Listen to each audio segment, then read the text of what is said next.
As the coronavirus pandemic continues to ravage the world, Nigeria and other countries globally are struggling to contain the spikes of the second wave and to bring down the number of new infections. And despite the warning about the deadly nature of the second wave, many people around the world care less about the virus. Abimbola Agbebi tells us more.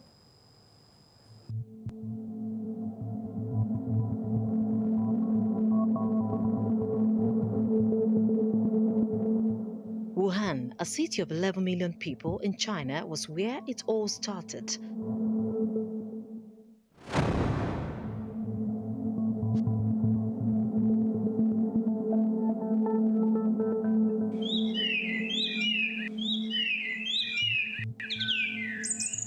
It was the epicenter of the outbreak of coronavirus.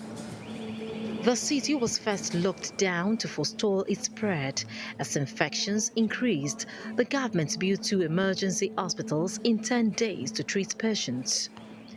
The first death in Wuhan was recorded after 8 months. This raised questions on what and how the virus spread.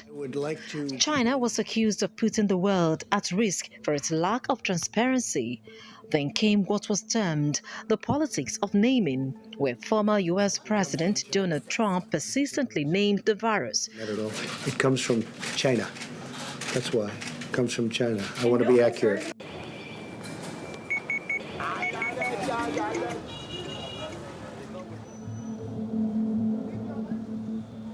Out on the streets, people appear unruffled about this reality.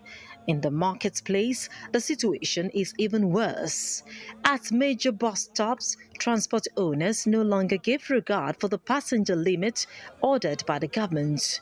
1 out of 100 persons cited at these public places wear a mask. Others remain complacent. Government don't provide masks for us. For there, they provide masks for them. We don't see free masks. We don't see anything. We don't see palliative. Amidst this outright recklessness and unbelief, I met a 60-year-old COVID survivor. He narrates his near-death experience. It started like malaria, and that was a bit worse. My sense of taste and smell disappeared one day, and I just gradually started getting worse. Dotun, as he is fondly called, may have survived despite his underlying illnesses. Others may not be as lucky, his doctor revealed. Unfortunately for me, I have a lot of underlying issues. I have high blood pressure. I've had a stroke or 2 in the past. I've recovered from leukemia. We have had patients that, if for any reason, maybe they want to eat or anything, we stop the oxygen, they start screaming, like, I can't breathe. And they start holding their head. It could be quite excruciating.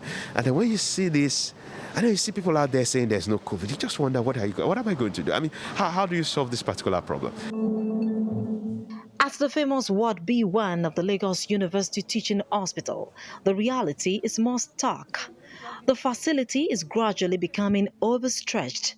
The demand for oxygen gets higher as more COVID-19 patients struggle to stay alive.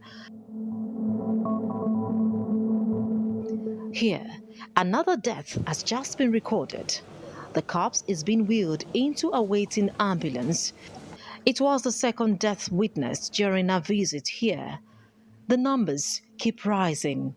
So over the last few weeks now, we've lost a 29-year-old, we've lost a 37-year-old, we've lost 2 38-year-olds, we've lost a 44-year-old, we've lost a 54, 56, 82, 84, like that. As the second wave of the COVID-19 pandemic worsens across the countries, life is gradually returning to normal, but with caution. Though there is breakthrough with the production of vaccines, experts say it would take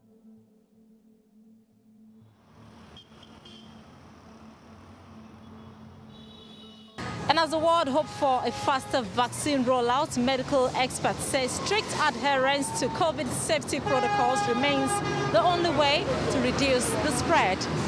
Abimbola Agbebi, TVC News, Lagos.